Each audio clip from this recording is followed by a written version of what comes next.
जय श्री हरि विष्णु दोस्तों। अधिक मास में पड़ने वाली पद्मिनी एकादशी या जिसे हम कमला एकादशी के नाम से भी जानते हैं, इसको लेके बहुत ही ज्यादा कंफ्यूजन है कि व्रत हमें किस दिन रखना है। हिंदू पंचांग के अनुसार पद्मिनी एकादशी की तिथि प्रारंभ हो रही है 26 मई दिन मंगलवार को सुबह में 5:15 से और वही तिथि समाप्त हो रही है 27 मई को सुबह में 6:22 पे। ऐसे में श्रद्धालुओं के मन में ये व्रत हमें किस दिन रखना है, अन्न हमें किस दिन छोड़ देना है। तो देखिए, कुछ जगहों पे 26 मई दिन मंगलवार को व्रत रखा जाएगा, यानी कि दशमी युक्त व्रत रखा जाएगा और कुछ जगहों पे 27 मई दिन बुधवार को व्रत रखा जाएगा। जो भी वैष्णव जन है वो 27 मई को द्वादशी युक्त व्रत रखेंगे, ठीक है। तो ऐसे में मैं आपको बता दूं कि दोनों ही दिन अपने आप में सर्वश्रेष्ठ है, दोनों ही दिन हम व्रत रख सकते हैं। लेकिन जो लोग भी 27 मई को व्रत रखेंगे उनको कुछ बातों का ध्यान रखना है, जैसा कि एकादशी तिथि 26 मई को सुबह में ही प्रारंभ हो रही है और एकादशी के दिन अन्न नहीं खाया जाता, तामसिक चीजों का सेवन नहीं किया जाता। तो ऐसे में हमें 26 मई से ही अन्न का त्याग कर देना है, यानी कि चावल का त्याग कर देना है, ठीक है। जैसा कि आप सभी जानते हैं कि एकादशी तिथि 3 दिवसीय व्रत होता है। दसवीं तिथि से प्रारंभ होकर द्वादशी तिथि पर यह समाप्त होता है।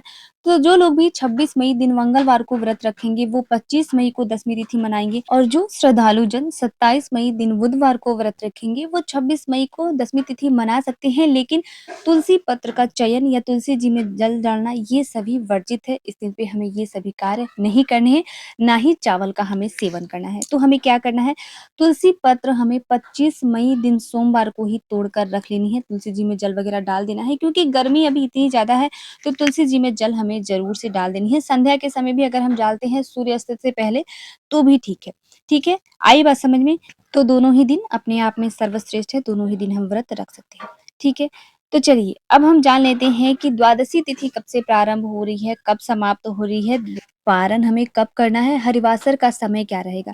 तो देखिए, सबसे पहले तो मैं आप सभी को समझा दूं कि जो लोग भी 26 मई दिन मंगलवार को व्रत रखेंगे उनको व्रत के पारण में थोड़ा दिक्कत आ सकता है, क्योंकि जब तक हरिवासर रहता है तब तक हमें व्रत का पारण नहीं करना होता है। तो 27 मई को सुबह में 6:22 से हरिवासर का समय शुरू हो रहा है और वहीं 1:22 पर ये तिथि जो है वो समाप्त हो रही है, ठीक है, हरिवासर समाप्त हो रहा है। तो ऐसे में जो लोग भी 26 मई को व्रत रखेंगे वो दोपहर में 1:22 के बाद ही अपने व्रत का पारण करेंगे, यानी कि 27 मई को, ठीक है। और जो लोग भी 27 मई दिन बुधवार को व्रत रखेंगे उनको 28 मई दिन गुरुवार को अपने व्रत का पारण करना है, सुबह में 5:25 से 7:56 तक। ये जो समय है इसी समय पे हमें अपने व्रत का पारण कर लेना है। अगर भोजन इत्यादि ना बना हो तो तुलसी पत्र और गंगा जल से भी हम अपने व्रत का पारण कर सकते हैं, ठीक है। आई बात समझ में? तो देखिए, जैसा कि अभी अधिक मास चल रहा है तो ऐसे में दीपदान का बहुत ही विशेष महत्व बताया गया है और उसमें भी एकादशी तिथि हो तो इससे अच्छा और कुछ हो ही नहीं सकता।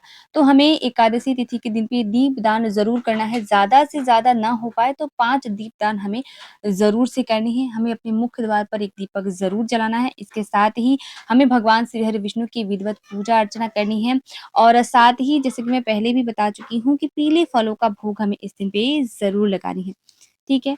सुबह सवेरे जल्दी उठ के स्नान ध्यान करके अपने घर को अच्छे से साफ और स्वच्छ करके गंगा जल का छिड़काव करते हुए हमें पूजा पाठ अपनी प्रारंभ करनी है और अधिक मास में हमें दीप दान जरूर करनी है। मैं बार बार बता रही हूँ, इसका बहुत ही विशेष महत्व है, तो हमें दीप दान जरूर करनी है, ठीक है। आई बात समझ में? तो आशा करती हूँ आज का वीडियो आप लोगों के लिए बहुत ही हेल्पफुल होगा। प्लीज वीडियो को लाइक, चैनल को सब्सक्राइब जरूर कर दिए। मिलती हूँ मैं आप सभी से फिर एक नए वीडियो में, तब तक के लिए नमस्कार।